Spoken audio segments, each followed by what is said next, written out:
mais pour certains, on se rapproche dangereusement du dopage parce qu'on prend des produits, des substances chimiques. Où est la limite en fait? À quel moment on bascule de l'optimisation de la performance au dopage? On va arriver sur quelque chose qui déchaîne un peu les passions ces temps-ci, Enhanced Game. Robin, est-ce que sur l'aspect scientifique, est-ce que c'est pas quand même aussi quelque chose d'intéressant? On a notamment bientôt le Tour cycliste qui va arriver, le Tour de France. On sait que le triathlon, ils sont vraiment friands de tout ce qui est donné et ils s'entraînent beaucoup par rapport à ça. Est-ce qu'en natation, on n'est pas un peu en retard, en tout cas en France? Est-ce qu'il y a d'autres éléments comme ça qui peuvent aider? On a pris le jus de betterave, on a pris le bicarbonate, la caféine aussi. Est-ce qu'il y a d'autres choses qui peuvent aider? On va faire une photo. Optimisation de la performance, prise 1, clap.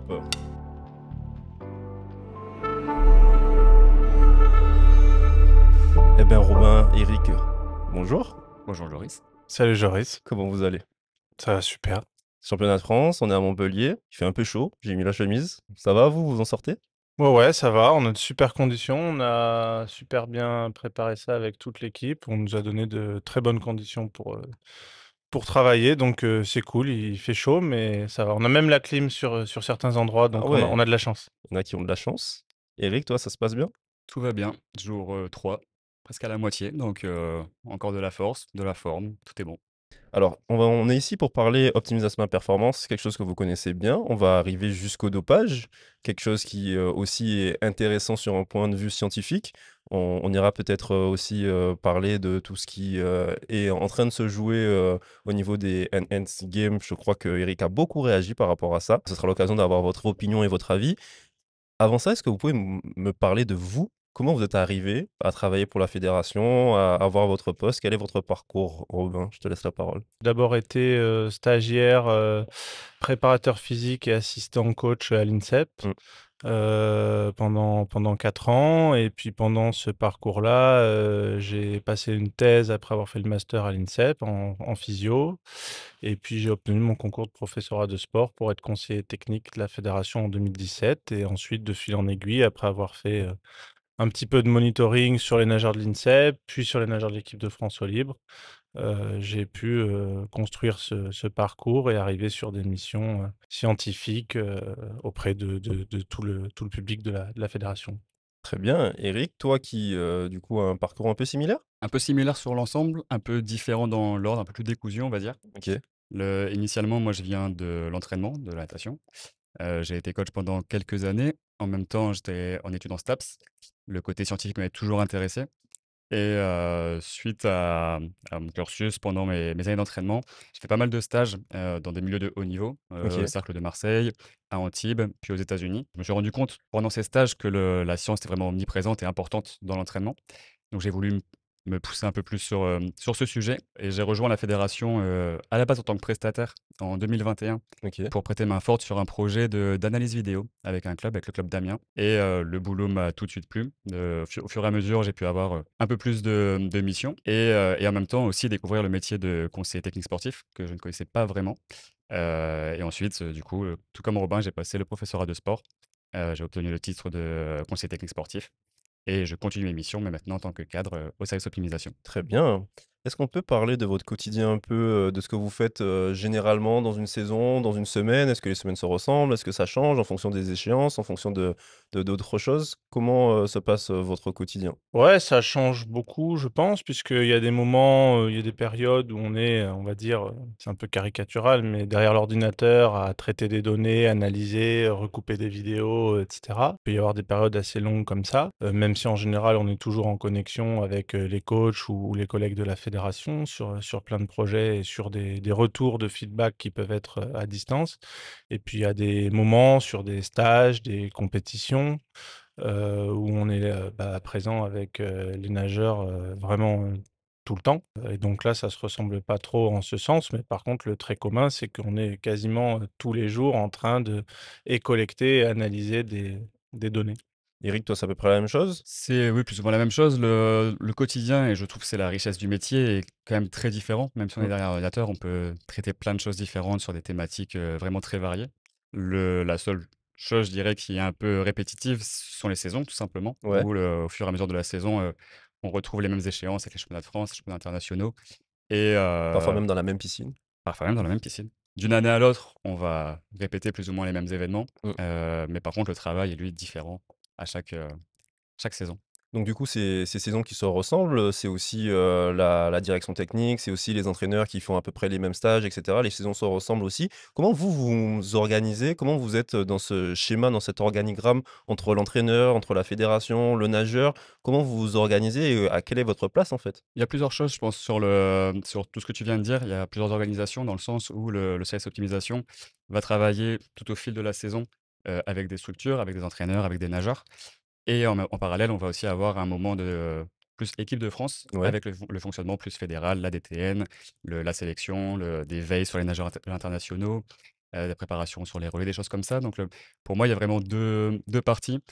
Sur l'année, on est en relation, avec des entraîneurs plus ou moins au quotidien, on va dire, sur des échanges de données. Il n'y a pas forcément des échanges de paroles et des appels tous les jours. On y reviendra peut-être après, mais les nageurs vont faire des tests le matin, on mmh. reçoit des données, on fait un compte rendu à l'entraîneur. Très souvent, ça va s'arrêter là, il ne va pas y avoir un retour inverse. Mais de temps en temps, on va faire un bilan un peu plus poussé, prendre le temps de discuter avec l'entraîneur sur la planification, sur les échéances futures. OK, Robin, ça veut dire que, du coup, quand on veut travailler avec le service optimisation de la performance, qui est-ce qui démarche? C'est le nageur, c'est l'entraîneur, c'est la fédération qui cible, quelqu'un? Comment ça se passe pour profiter, en fait, de votre savoir? Ouais, ça va un peu dans les 2 sens. Alors ce qu'il faut savoir, c'est que nous, notre philosophie, elle est partagée avec la DTN, hein, au-delà du service optimisation. C'est, que nous, on répond aux besoins des entraîneurs. OK, On n'impose rien. Donc ça veut dire qu'il est quasi, enfin, c'est très, très rare, que nous, on dise: «Voilà, on va faire ça». Donc on aime bien que ça vienne des sportifs ou des entraîneurs et donc c'est globalement, en général, à eux de nous solliciter. d'accord. En tout cas à l'année. Après, quand on arrive en équipe de France, on peut quand même, inciter ou dire: «Voilà, il y a ça qui est possible». Et c'est pour ça que, enfin, on y tient parce que c'est vraiment, quand c'est le cas, un besoin intrinsèque des nageurs et des entraîneurs, c'est-à-dire ils ont vraiment envie de le faire. Et à l'inverse, peut-être que parfois on loupe un peu certaines choses parce que, ben, on sait bien que certains pourraient être intéressés, mais, on les incite pas trop parce que, c'est pas notre philosophie et par expérience, je trouve qu'après c'est pas quelque chose de pérenne Mmh, quand ça se passe comme ça. Donc nous, on est plutôt dans la démarche de: «C'est vous qui nous sollicitez». OK. Après, ça arrive quand même, voilà, lors des compétitions et cetera, on discute avec les coachs et puis au cours d'une discussion, on va quand même peut-être lui dire: «Bah, tiens, ça, on pense que c'est intéressant pour toi, qu'est-ce que tu en penses?» Et cetera. Mais voilà, je crois que cette philosophie, elle est importante. Elle était aussi, bien, portée par Jaco qui nous a beaucoup aidés sur ces Oui. aspects-là, Jaco Verhaeren. Donc on essaye de continuer comme ça. Donc on est vraiment, à disponibilité des questions, des remarques, des besoins des coachs. Est-ce qu'on peut donner quelques exemples concrets? On y reviendra un peu plus après, dans le dur. Mais vous faites quoi, en fait, pour les sportifs? Ça parle de quoi? On parle de sommeil, on parle de récupération, on parle de bilan sanguin, on parle de quoi? Il y a pas mal de choses. Je ne sais pas si on arrivera à faire une liste exhaustive. Nous, je pense que là où on est très, très avancé, c'est tout ce qui est, monitoring de l'état de forme Mmh, et bien souvent à distance via des outils, connectés, sur, la variabilité de la fréquence cardiaque le matin au réveil pour avoir une sorte de niveau de fatigue ou de niveau d'énergie. ouais, Pareil sur le sommeil avec une bague connectée où l'on va avoir la quantité, la qualité de sommeil et cetera.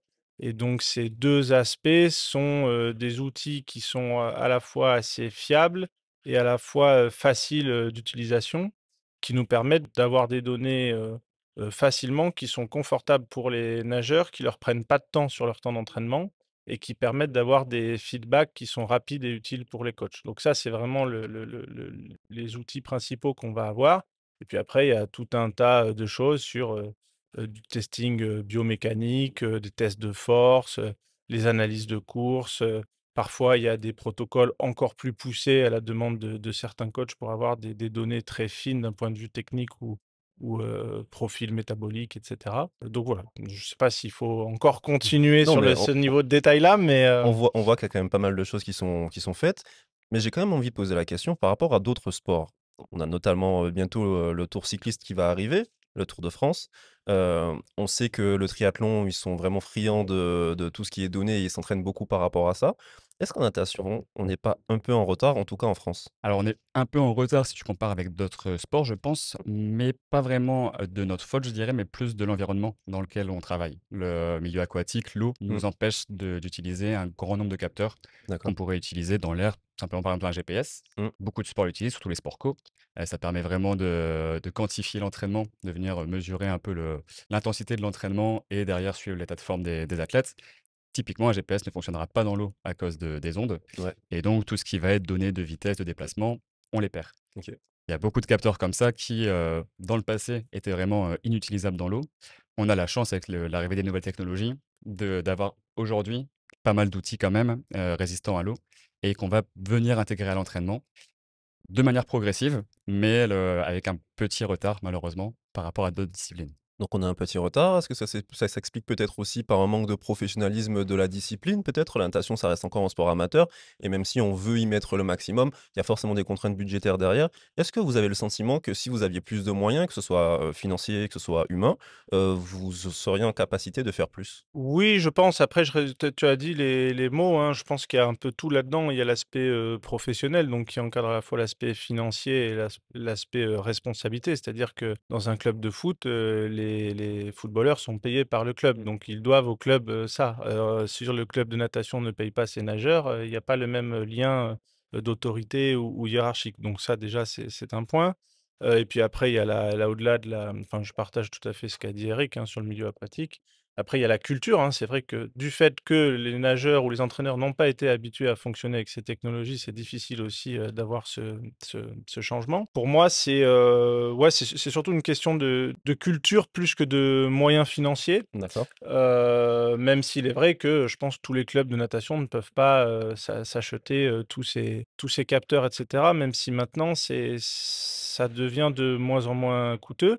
Et puis l'autre point, il est vrai, hein, c'est aussi un des projets qu'on a à la fédération qu'on essaye d'enclencher, hein. Pour qu'on utilise au mieux ces données-là, il faut que des gens comme nous les fassent vivre et les Totalement. interprètent, les filtrent Il faut les pour les traiter. donner Ça demande aux du temps et entraîneurs. de l'expertise. Ça demande du temps, mais c'est surtout que plus on va être présent avec les sportifs, plus ça va être utilisé parce que les nageurs vont se rendre compte qu'elles sont utilisées et on va leur faire plus de feedback. Et il est vrai que nous, hein, bah, comme on doit jongler avec tout un tas de structures, on n'est pas forcément tout le temps dans ces structures-là. Donc c'est pour ça que sur les 2 centres nationaux, on a des collègues qui bossent au quotidien avec Fonds Romeu et l'INSEP et on aimerait bien continuer ça sur peut-être des clubs d'excellence, etc. dans le futur. Très bien, alors il y a 2 choses sur lesquelles j'ai envie de rebondir, c'est avec l'arrivée des nouvelles technologies. On parle beaucoup d'IA en ce moment. Vraiment, c'est quelque chose qui a le vent en poupe, on commence vraiment à tout le monde commence un peu à savoir ce que c'est, à commencer à l'utiliser. Est-ce que dans votre métier, c'est pas quelque chose qui est vraiment super intéressant? Parce que quand il s'agit de traiter énormément de données, enfin, ça peut vous faciliter la vie, grandement. Vous l'utilisez?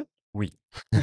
Non, très simplement, oui, le ChatGPT, tout simplement, aide vraiment au quotidien sur du traitement de données. Le sport, il faut savoir que de base, ça génère énormément de data, bien avant qu'on parle de big data et d'IA, dans le passé. Si on prend la natation, on a les performances juste en termes chronométriques, Ouais, mais derrière, dans la nage, on va aller regarder la fréquence, l'amplitude, la vitesse, le nombre de coups de bras, le nombre d'ondulations, le nombre de respirations.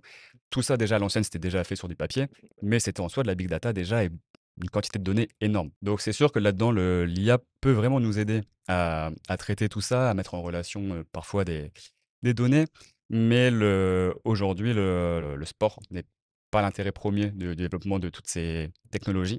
Plus, je dirais, un copilote, au quotidien, qui nous offre une petite aide. Comme on le disait, on est aussi limité par, le côté humain. oui. On n'est pas, 10 000 en service optimisation, donc toute aide est à prendre, mais sur le côté intelligence artificielle, on confond un peu tout aujourd'hui, on l'utilise, à tout va. On est encore beaucoup sur de l'activité humaine avec des opérateurs et on reste avec une assistance informatique. Très bien. Un point sur lequel j'avais envie de revenir, Robin, tu as parlé de culture. Est-ce que la culture française est pas aussi très réfractaire pour pas tomber dans le dopage? C'est-à-dire que toutes ces choses-là, en fait, optimisation de la performance, faire des bilans sanguins, regarder des chiffres, regarder des données, établir des protocoles. Est-ce qu'il n'y a pas aussi cette envie de s'éloigner du dopage et donc d'y rentrer un peu timidement dans cette optimisation de la performance? Alors moi, j'ai pas cette impression que la raison principale soit liée au dopage, Mmh, mais c'est tout à fait possible que ça le soit dans certains cas ou pour certaines, personnes. Moi, j'ai plutôt l'impression, et c'est absolument pas une critique ou un reproche, mais qu'en France, on a eu beaucoup, et je parle pas que en natation, de très bons, techniciens qui ont eu des champions olympiques via, l'aspect, souvent qui est expliqué, c'est l'aspect humain, la relation entraîneur-entraîné, et avec, des, on va dire, des artistes, des créateurs un peu à l'ancienne qui arrivent comme ça, et c'est super bien. mmh. Mais c'est plus ça notre culture que de la performance qui est arrivée parce qu'on l'a très bien, calibré, encadré, préparé depuis le plus jeune âge dans un système très, anglo-saxon, hein. Les Anglais, les Australiens sont très forts pour ça, et parce qu'ils tracent un vrai parcours de performance avec déjà beaucoup de data, et ça, c'est beaucoup plus dans leur culture. Enfin, je dis ça aussi parce que, pour moi, l'aspect dopage est essentiellement, lié, on va dire, aux données physiologiques, Mmh. et sur le côté, biomécanique et cetera, alors il peut y avoir toujours le dopage technologique, bien sûr, mais on a les mêmes, contraintes sur l'aspect bioméca ou psycho que physio, OK. et donc du coup, quand je vois ça, je me dis: «C'est pas que lié, aux dérives, physiologiques, médicales, et cetera», mais il est fort probable que, on va peut-être y revenir aussi après, mais qu'il y ait certains points de blocage de temps en temps à cause de ça. Très bien. Un dernier point sur, du coup, ces outils, même si on y reviendra après parce que forcément ça fait partie de votre métier, ça fait partie de votre quotidien. Est-ce que trop d'outils n'est pas aussi néfaste pour la performance? Je pense qu'on peut s'y perdre. Comme tu l'as dit, il y a certains sports qui sont très, très friands de tout ça. Mmh, On peut voir des capteurs avec des montres connectées, des cardiofréquencemètres, des bagues, des capteurs dans tous les sens. Certaines personnes aiment, mmh, d'autres moins, comme tu le dis. Et on peut s'y perdre très facilement parce que maintenant, c'est accessible. Sur les applications, les téléphones, c'est très joli. On a des graphiques, des couleurs. Ça totalement. donne envie de l'utiliser. Maintenant, je pense que nous, dans notre fonctionnement, comme l'a dit Robin au tout début, la philosophie du service, c'est vraiment de proposer, pas d'imposer. Donc déjà de guider sans surcharger les athlètes et les entraîneurs. On l'a rapidement abordé, mais le lien qui est fait entre le service optimisation et les athlètes se fait toujours via l'entraîneur. Mmh. Donc là-dedans, je pense que ça répond pas forcément à la question, mais les athlètes vont pas forcément être surchargés de données. Les entraîneurs peuvent l'être, mais on essaye en tout cas de préserver entre guillemets l'athlète sur sa préparation, son lien avec son entraîneur, l'entraînement, sa récupération, et laisser à l'entraîneur le travail de trier un peu qu'est-ce qui va l'intéresser, qu'est-ce qu'il va prendre pour l'entraînement, qu'est-ce qu'il va partager avec son athlète, et de pas se perdre là-dedans. Tu fais bien de le dire, potentiellement les entraîneurs peuvent être un peu surchargés de données. Est-ce que c'est pas ça aussi qui leur fait un peu peur? D'avoir beaucoup de données, de pas forcément prendre la bonne décision ou de savoir les interpréter? Et c'est votre rôle peut-être aussi de les guider là-dedans, sans forcément prendre de décision parce que ça reste à leur charge?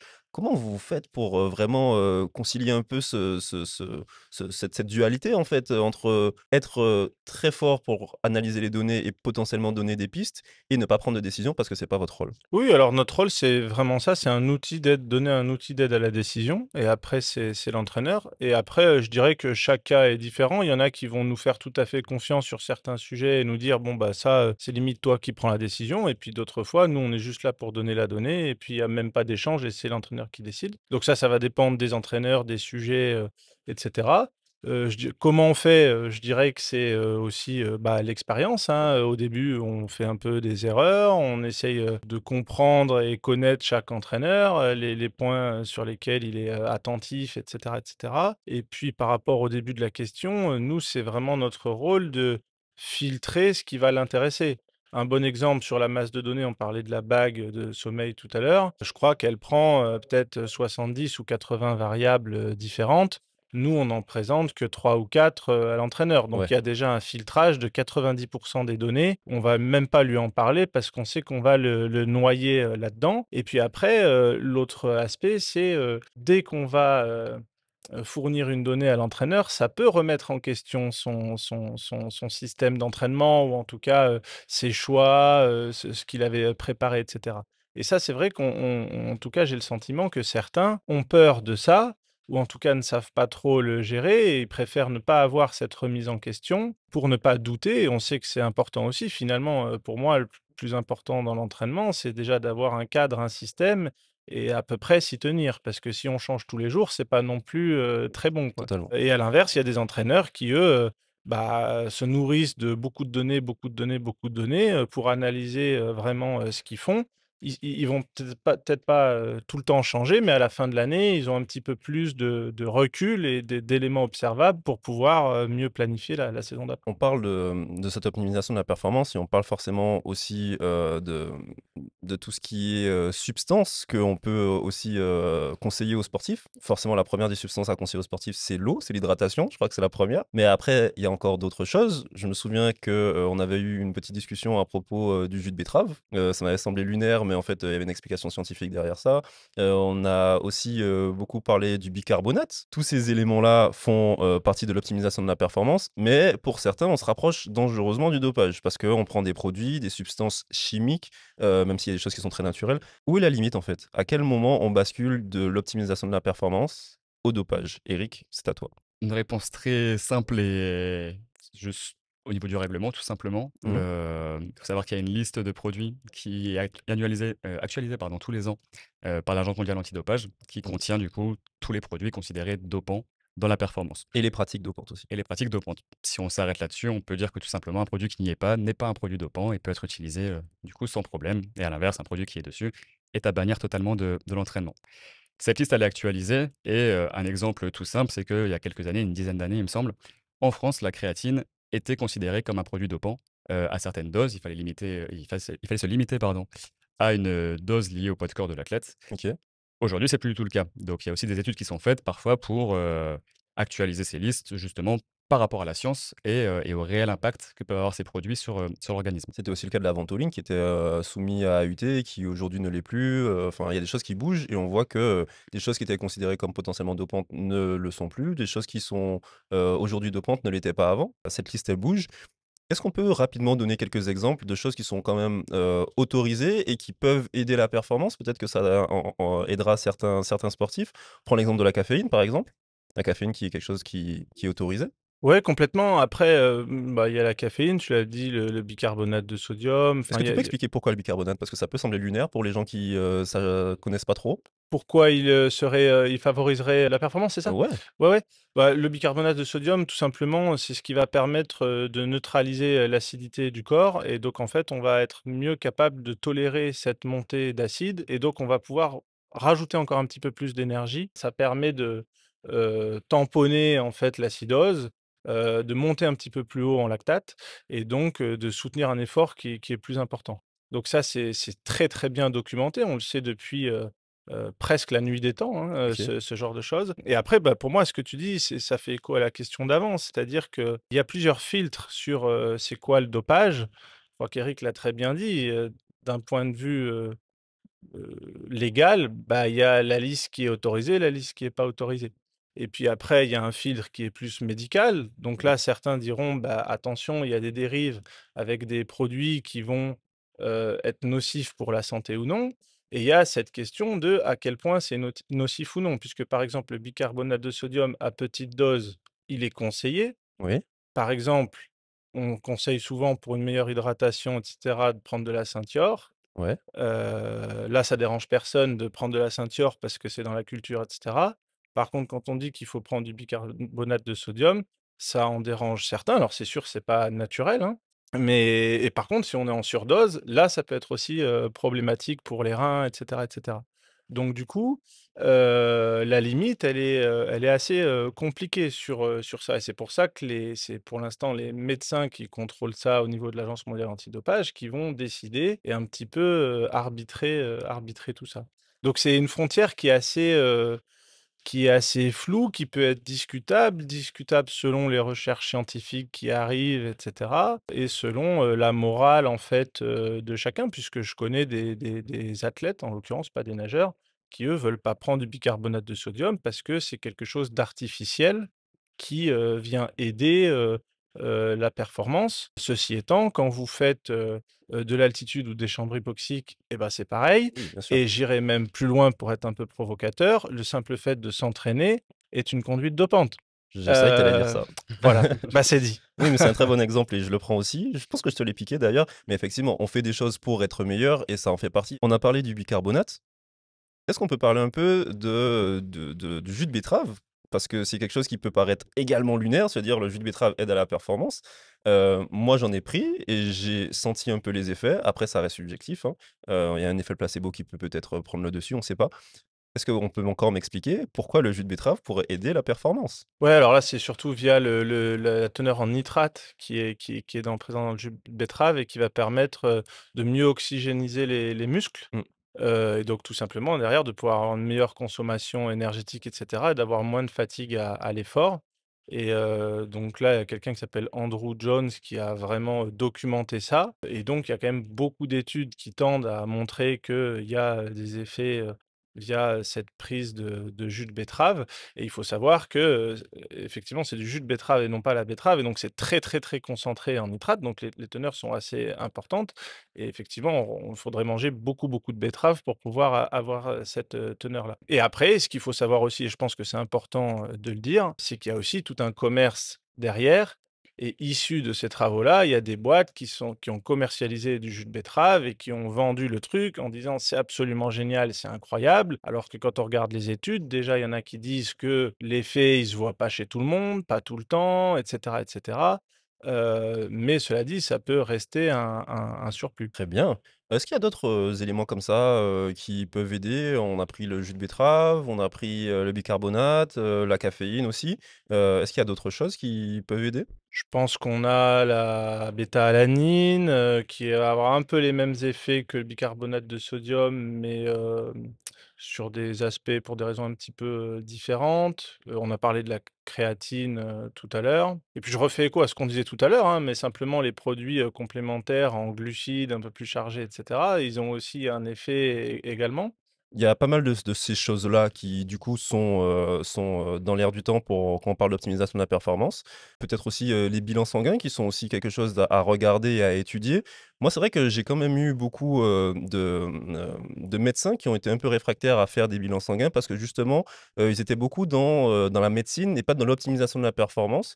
À quel point encore, c'est encore difficile pour, des médecins de faire, partie de cette optimisation de la performance? Bon, je veux pas parler à leur place, mais après c'est là aussi on est, sur des différences peut-être de culture, hein. Dans le vélo, je crois qu'il y a pas trop de soucis pour que les médecins participent à l'optimisation de la perf, avec des dérives qu'on a déjà évoquées, qu'on va sans doute réévoquer. Peut-être que dans les sports un peu moins professionnels, c'est un peu moins le cas parce que les médecins ont aussi peut-être un peu moins de temps dédié, consacré, pour ces choses-là. Puis après, il peut aussi arriver que, les médecins, dans certains clubs, et cetera, ils sont là qu'une fois de temps en temps, donc ils ont pas ce temps-là et parfois certains ont pas non plus, tout le recul scientifique, pour, voir quel tel acide aminé ou tel, indice, sanguin, peut avoir, une incidence sur la perf alors qu'il ne serait, il resterait dans certaines normes, on va dire standards, Mmh. pour la santé. Mais même au-delà de ça, on entend aussi souvent beaucoup,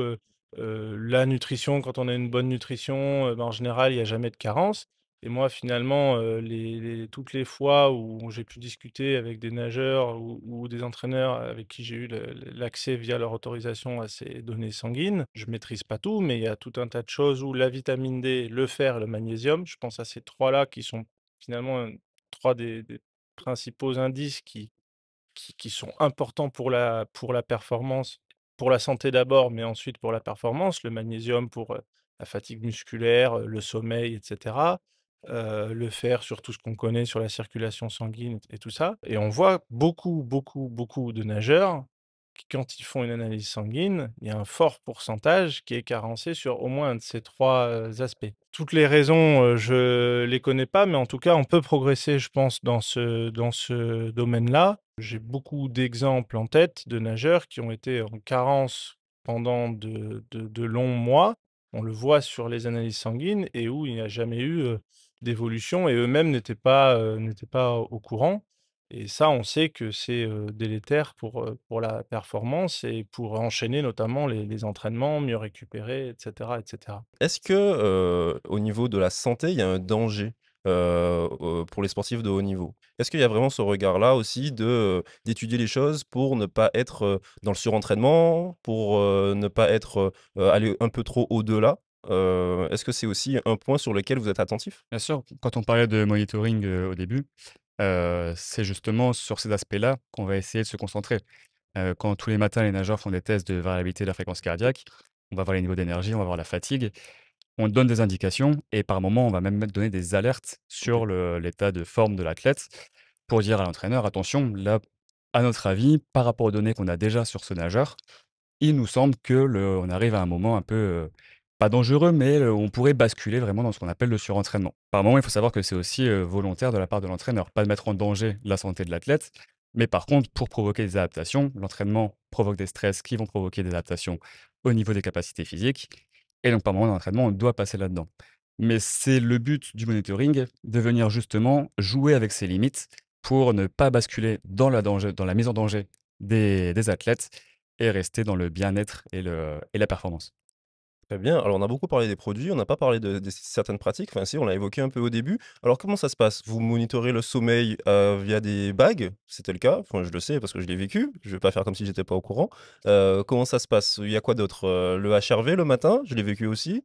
Est-ce qu'on peut parler un peu de ces choses-là pour ceux qui ne seraient pas au courant? Oui, bah, par exemple, sur la variabilité de la fréquence cardiaque, les nageurs font un test le matin au réveil, 5 minutes couchés, 5 minutes debout, avec une ceinture, qui est connectée en Bluetooth, qui reproduit un électrocardiogramme, en fait. C'est très, très valide, hein, ça s'est prouvé, maintes fois et maintes fois dans la littérature scientifique. C'est ensuite envoyé par le nageur en Bluetooth et par mail, derrière, via une application, à nous, analystes. Nous, on reçoit ces données-là. On regarde, en fait, des courbes et des datas qui sont issues de ces données-là. Derrière, en fait, on va arriver à faire une analyse qui permet, de voir, globalement l'état, de récupération, la capacité du corps à récupérer et la capacité du corps à produire un effort. Et nous, on va, donner ces informations-là avec un petit, débrief en quelques phrases, auprès de l'entraîneur, avec parfois quelques datas et quelques graphiques associés. Il y en a qui préfèrent les phrases, les explications, d'autres qui préfèrent les données et ce qui permet, bah, comme, Eric l'a dit, de prévenir la fatigue. Après, il y en a qui préfèrent avoir ça juste pour, observer, Mmh. avoir une sorte de garde-fou, d'alerte et puis certains qui veulent customiser un petit peu plus, avec ça. Mais en tout cas, ça permet bien souvent, en premier lieu, de ne pas rentrer dans un état de fatigue trop sévère, et puis derrière, après, à l'inverse, on va, booster, pour donner un exemple très concret, lors des jeux olympiques, moi ayant travaillé avec la préparatrice physique, Cécile, il y avait une nageuse où, sur les tests, on semblait remarquer qu'elle avait un manque de tonus sur les jambes. Ouais, Et il s'est avéré que sans que moi j'en parle, j'ai eu ce retour-là de la nageuse via, l'entraîneur et la préparatrice physique qui, elle, ressentait ça également. OK. Donc là, c'était bingo parce que quand on croise le subjectif et l'objectif, on peut être assez confiant sur, la La réalité, véracité des des volumes. choses. Ouais. Et donc là, j'ai dit à la prépa physique: «Bah, ça peut être intéressant, de faire un peu de pliométrie, pour, booster un petit peu le tonus musculaire dans les jambes». Elles ont bossé ça et le lendemain, hasard ou non, ça avait boosté complètement en x10 l'indice qui est associé au tonus, musculaire debout et la nageuse, en l'occurrence, a fait sa meilleure perf, lors des Jeux. Elle avait fait cette épreuve plusieurs fois. Voilà, donc ça, c'est un exemple un peu sympa à raconter, mais pour, simplement illustrer à quoi nous servent, ces tests et comment est-ce que ça peut nous être, utile. Alors rapidement, le HRV, c'est disponible aussi sur, pas mal de bagues, sur pas mal de montres, sur pas mal de choses. Est-ce qu'il y a vraiment une plus-value à le faire comme vous le faites avec, une bague, avec, pardon, une ceinture, avec, cet envoi et que vous traitez les données? Ou alors, juste, si j'ai un petit bracelet Whoop, en fait, ça me fait la même chose que vous? Ça dépend ce qu'on va rechercher. Ce qu'il faut savoir, c'est, comme tous ces outils, on l'a dit tout à l'heure, on récupère énormément d'indices. Mmh, Nous, notre travail, c'est de les filtrer OK, et donc par exemple, dans la variabilité de la fréquence cardiaque, on a tout un tas d'indices, dont un qui est le RMSSD et dans tous les autres outils connectés, les bagues, les montres, bien souvent, l'indice qui est utilisé quand on parle de VFC, c'est cet unique indice-là. OK. Donc pour une étude comme nous, on l'a fait avec les nageurs, c'est bien trop limité. On passe d'une soixantaine d'indices à un seul. Ça donne pas beaucoup d'indications. Sur un côté plus, bien-être ou loisir, découverte, pour le sportif amateur, c'est déjà un bon indice. On OK. sait que cet indice-là, quand il monte, on est en bonne santé, on est en bonne forme. Quand il descend, c'est un peu moins bon. Parfait, et du coup, rapidement sur la Bagoura, le sommeil, c'est peut-être, la chose la plus importante quand on est un sportif, qu'on cherche à optimiser sa performance, c'est peut-être la base à avoir? Alors, ce qui est sûr, c'est que la base, c'est le sommeil pour Mmh, mieux récupérer. Après, en termes d'outils, nous, on a plus facilement possibilité, de réguler, on va dire, la charge d'entraînement avec l'entraîneur, les stratégies de récup, que réguler vraiment le sommeil du nageur en tant que tel. Ceci étant, oui, la bague nous permet d'avoir, la quantité de sommeil, la qualité de sommeil. On va pouvoir, croiser, tout ça et là aussi, on a des exemples avec des nageurs où simplement d'un point de vue purement éducationnel, on a vu qu'ils dormaient 6 heures par nuit, donc c'était quand même pas, super et donc eux-mêmes, le fait de voir ces données-là sans même forcément en parler, ils se disent: «Bon, quand même là, peut-être qu'il faudrait que j'augmente un petit peu mon temps de sommeil» et puis avec certains, on arrive à aller plus loin puisqu'on a croisé, par exemple, je sais qu'elle m'autorisera à en parler. Charlotte Bonnet, on avait vu chez elle que, quand elle avait 2 séances dans la journée et donc en l'occurrence une séance le soir tardive et souvent intense, elle arrivait moins bien à s'endormir et avoir une bonne qualité de sommeil. Donc derrière, on va développer des stratégies pour, favoriser l'endormissement, le retour au calme et cetera. Et c'est vraiment finalement, ça que je trouve génial, que ce soit avec la bague, que ce soit avec, la variabilité de la fréquence cardiaque, c'est que la data va faire avoir des discussions entre nous et le coach ou les nageurs, sur des choses qu'on n'aurait peut-être pas discuté si on n'avait pas la data et finalement, c'est plus nos discussions qui vont servir que la data en tant que telle. On va arriver sur quelque chose qui, déchaîne un peu les passions ces temps-ci. Eric, je le sais, tu as beaucoup commenté les Enhanced Games, si je le prononce bien, pardon pour les anglophones. Alors, est-ce que tu peux rapidement expliquer ce que c'est? Et est-ce que tu peux aussi, nous donner un peu ton avis là-dessus? Alors, rapidement, qu'est-ce que c'est l'Enhanced Game? C'est des comme ils l'appellent, des jeux améliorés en traduction française. L'idée, c'est de réaliser une sorte de jeux olympiques, mais dans lesquels les règles, antidopage de l'Agence mondiale antidopage ne s'appliquent pas et pas uniquement d'ailleurs sur le dopage, comme on en parlait depuis tout à l'heure, au niveau des substances, physiologiques, mais aussi du dopage technologique au niveau du matériel, de ce qui peut être utilisé dans la performance. L'idée derrière tout ça, j'imagine que pour ces personnes, c'est vraiment de, réaliser les plus grandes performances que l'homme peut faire, Mmh. aider, mais «tout seul» entre guillemets. Ça a démarré il y a quelques semaines maintenant par une première présentation en natation, donc ça Oui, touche notre sport et c'est pour ça que j'ai un peu réagi là-dessus, donc Golomev qui bat le record du monde. qui nage, un temps plus rapide que le record du monde, officiel de World Aquatics, en portant à la fois une super combinaison, donc un dopage technologique, et en même temps en utilisant des substances boostant la performance, donc physiologiques. Si j'ai bien compris, l'idée c'est qu'il y ait d'autres sports qui rentrent dans ces jeux, pas que la natation bien sûr, l'athlétisme, l'haltérophilie et peut-être d'autres un jour. Et ça fait réagir puisque bah, c'est actuel, on touche à un sujet qui est très sensible quand même, le dopage, la santé des athlètes. Un autre aspect aussi financier, les records du monde battus dans ces jeux sont très fortement récompensés. 1 000 000 $? 1 million de dollars par rapport à d'autres disciplines. Nous, en natation, c'est 25 000 C'est pas la même dollars chose. pour un record du monde. Donc, ça attire, ça déchaîne un peu les médias et des premières décisions tombent aussi, hein. World Aquatics a annoncé il y a quelques jours le ban des athlètes qui Il iraient dans participe. cette direction-là, y participeraient et s'y approcheraient tout simplement. Tu bien Pour répondu à la résumer le question. Est-ce qu'on peut avoir ton avis là-dessus? Parce que j'ai déjà vu que tu avais répondu de façon un peu véhémente, à quelques posts. véhémente, non, c'est pas quand même pas. Mon avis, il est quand même très mitigé. C'est un sujet dont pour lequel dernièrement j'aime beaucoup en discuter puisque il est intéressant sur le côté vraiment, performance. Je pense que l'entraînement, c'est ce qu'on cherche, c'est pousser au maximum les capacités physiques des athlètes, aller chercher la plus grande performance possible en préservant la santé, ce qu'on parle depuis tout à l'heure, mais il y a un côté impressionnant quand on va franchir des limites.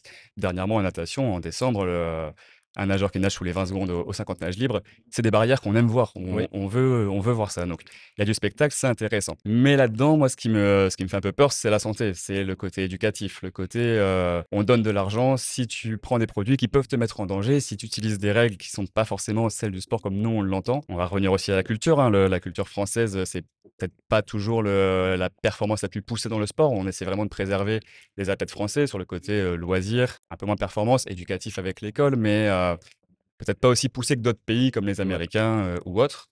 Là-dessus, je n'ai pas vraiment encore d'avis personnel. Je m'en méfie. J'aimerais que tout le monde puisse vraiment y réfléchir au sujet en ayant toutes les cartes en main, de savoir les risques, les aboutissants que ça peut avoir et surtout le mettre en avant le côté où, on est dans un cadre très différent du cadre sportif comme nous on l'entend. Ce qui m'a dérangé moi particulièrement, c'est par exemple de parler, d'homme le plus rapide de l'histoire en natation. Pour moi non, c'est, l'homme dopé utilisant les technologies le plus rapide de l'histoire. Oui, mais bien séparé et différent de notre sport du sport propre. Après, il y a un côté pervers, c'est-à-dire que du coup, avoir ce genre de performance-là, ça va un peu réduire l'impact d'avoir des performances propres. Tu vois, un record du monde sans être dopé paraîtra moins impressionnant parce qu'il y aura déjà eu des gens qui ont fait mieux, donc ça permettra pas forcément de savourer un peu ça. Robin, est-ce que sur l'aspect scientifique, est-ce que c'est pas quand même aussi quelque chose d'intéressant à voir? Je dirais pas bien, mais intéressant. Alors, avant de répondre, je vais quand même répondre un tout petit peu et réagir à la question qu'a eu aussi Eric, parce que avant de répondre, que ça peut l'être, moi je trouve qu'en l'occurrence, ces gens-là, et pour en connaître un tout petit peu certains de loin, hein, pour l'instant, c'est beaucoup de marketing, c'est très agressif, ils se moquent un peu des autres. Mmh. Je trouve que la façon de faire implique et déjà sous-tend des pratiques plus commerciales que d'intérêt scientifique, même s'il y a probablement des gens sérieux dans l'équipe, hein. J'ai vu un petit peu, il y a des gens qui semblent être sérieux et compétents. Mais pour l'instant, les raisons de tout ça, pour moi, elles sont plus des coups de pub, on fait un peu de marketing, etc. Et là, j'aime vraiment pas ça. Et surtout de dire c'est le plus rapide du monde quand on a fait pour quelques centièmes avec un dopage technologique et médical ou physiologique, c'est vraiment pas sérieux. Après, il est vrai que, et du coup, je ne le réduis pas aux Enhanced Games, la recherche scientifique ou des moyens qui soient mis pour comprendre comment est-ce qu'on peut améliorer des performances et ou améliorer l'espérance de vie, la santé, là oui, bien évidemment, c'est intéressant. Je suis pour l'instant pas du tout convaincu que ça soit le but des Enhanced Games. Le seul, on va dire, point que je suis persuadé qu'il arrive un jour, mais avec, en gardant toutes les précautions que je viens de citer juste avant, c'est qu'il est probable qu'il y ait de plus en plus de produits qualifiés comme dopants qui, en fait, améliorent la santé. On va se rendre compte que, peut-être à très long terme, ces produits-là, ils seront pas du tout nocifs, ni à moyen, ni à court, ni à long terme. Et donc, ils vont améliorer les performances artificiellement. Ça posera peut-être plus question. Et en fait, après, c'est la morale de chacun qui va se situer à des endroits différents. Et cette question morale, ben là, chacun a un regard, je pense, différent. À la base, le dopage, c'est surtout protection de la santé. Et puis, il y a surtout l'aspect protection de l'équité sportive. En fonction du pays où on est ou des moyens que l'on a, eh bien, il y a quand même cet aspect protection de on n'a pas accès à tout. Et donc, on essaye de garantir cette équité-là. Par contre, sur le côté médical, autant il y a 20-30 ans, il y avait beaucoup de produits dont on sait qu'ils étaient nocifs très très rapidement, et on a vu beaucoup malheureusement de grands sportifs s'étant dopés qui ont eu des gros problèmes de santé derrière. Néanmoins, il y a voilà, la recherche médicale et dans le domaine du sport et de la santé progresse à très grande vitesse, et donc on va arriver à des moments où artificiellement ça sera bon à court, moyen, long terme. On a aussi, ceci étant, on l'a pas évoqué tout à l'heure, mais des exemples sur le domaine de la blessure où on a le droit aux anti-inflammatoires, aux infiltrations, etc.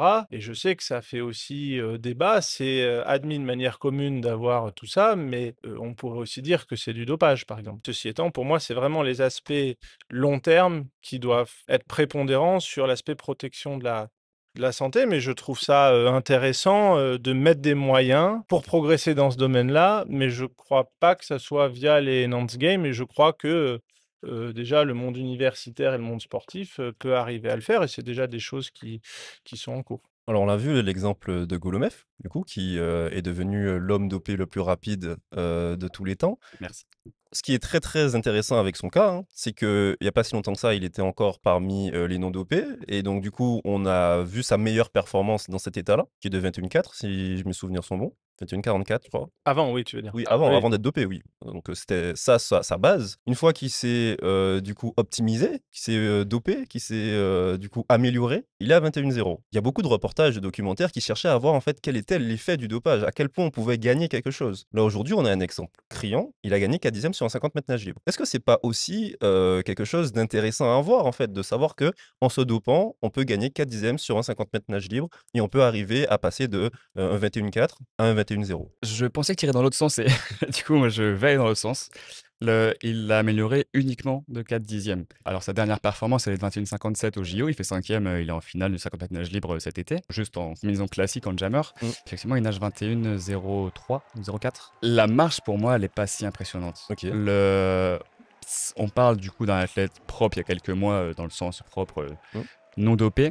On a l'impression que ces produits sont magiques quand on en parle, les produits dopants, c'est on en prend et directement le corps va se développer, on va avoir des super performances et on va vraiment être le plus fort possible. Et finalement, là, l'exemple nous montre que si le temps est réel, parce qu'il y a aussi cette question-là, hein, le record en jammer n'a été battu que d'un centième. Mmh. Et donc finalement, est-ce que ça vaut le coup? Enfin, est-ce que ces produits sont vraiment si magiques que ça? Et donc ça fait poser beaucoup de questions aussi. Moi, je trouve que sur 50 mètres, ça reste quand même assez énorme. Après, c'est relatif, hein. Forcément, chacun verra midi à sa porte. Moi, je trouve que c'est quand même assez intéressant de voir, en fait, la différence entre, quelqu'un qui était dans cette situation-là, de voir un peu, vraiment, de pouvoir la quantifier et je pense que c'est ce qui est le plus dur, en fait, scientifiquement parlant, de quantifier les choses. Est-ce que pour vous, ce modèle-là, il a un risque pour la santé et même aussi d'image pour les plus jeunes? Bien sûr, moi, enfin, comme j'ai dit juste avant, hein, je pense que niveau, éducatif, c'est un très mauvais exemple. Mmh, Autant, comme le disait Robin, si c'était fait dans un cadre, scientifique, vraiment avec des alertes, comme on peut le voir à la télé, par exemple, on regarde un film, il y a de l'alcool, on va avoir un message: «Attention, l'abus d'alcool est dangereux pour la santé». Là, en l'occurrence, sur les images qu'on peut voir de ce qui se passe en natation, sur CNS Game, on n'a pas du tout des alertes. ouais. On nous parle juste de produits et de performance. Donc dans un cadre beaucoup plus, cadré justement sur tout ça, ça pourrait être éducatif, justement, de faire passer un message: «Attention, ces produits peuvent être dangereux, ne doivent pas être utilisés par tout le monde, tous les jours» et voilà, enfin, ne pas en faire la promotion. Comme l'a dit Robin, pour l'instant, ils l'utilisent vraiment, enfin, ils font un peu un marketing choc et ils en parlent beaucoup du côté performance et résultats sans mettre ces alertes. Quelque chose à rajouter sur ces jeux? Est-ce que du coup, par rapport au risque pour la santé, Robin, tu vois un danger? Parce que moi, ce que j'ai aussi beaucoup vu, c'est que c'était très suivi quand même. Il y avait beaucoup de suivi par rapport à Golomef, il y avait un protocole qui était quand même assez strict. Est-ce que, ce risque pour la santé est si important que ça? C'est difficile de le juger puisqu'ils ont communiqué, mais en même temps, ils n'ont pas vraiment dit, très clairement, ce qu'ils avaient fait et à quel point c'est suivi. Encore une fois, moi, j'essaye de voir les indices et les signaux qui nous permettent de juger ça et pour voir la façon dont c'est, communiqué, dont l'ancien entraîneur, de César Cielo, qui est aussi impliqué là-dedans, lui, comment il est, tempérament, voilà, de provocateur et cetera.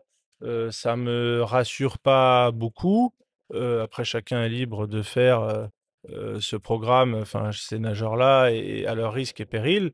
Moi, j'ai l'impression qu'il est, très risqué. Je pense aussi que dans le domaine du, sprint, il n'est pas tant que ça, documenté, encore une fois, à quel point, ces, stimulants-là ou ces produits-là vont avoir un effet sur la santé à long terme. Ouais. Et ça, je pense que les chercheurs s'arrangent bien avec ça. C'est-à-dire que je pense qu'à court terme, il y a pas trop de risques, c'est bien encadré et À plus long terme, on a peu de recul sur des produits, si j'ai bien compris pour certains, qui sont sortis il y a quelques années. Donc on n'a absolument pas de recul sur, dans l'organisme quand ça reste ou quand ça a été introduit, à quel point, ça dure et ça peut avoir un effet néfaste, pour le futur et pour moi, c'est ça le très, très, gros risque autour de ça et parce que, l'homme, on l'a bien vu, en tout cas, avec le recul que j'ai sur les 20, 30 dernières années des produits dopants, avec quand même beaucoup de choses qui surstimulent l'organisme, les organes, et cetera et ça, le corps, en général, est pas prêt à l'absorber. Donc, pour moi, il y a quand même un gros risque, mais j'ai pas, tous les éléments pour le juger, donc je reste aussi honnête avec ça. Oui, on verra ce que ça donne, dans le futur, si d'aventure ça poursuit.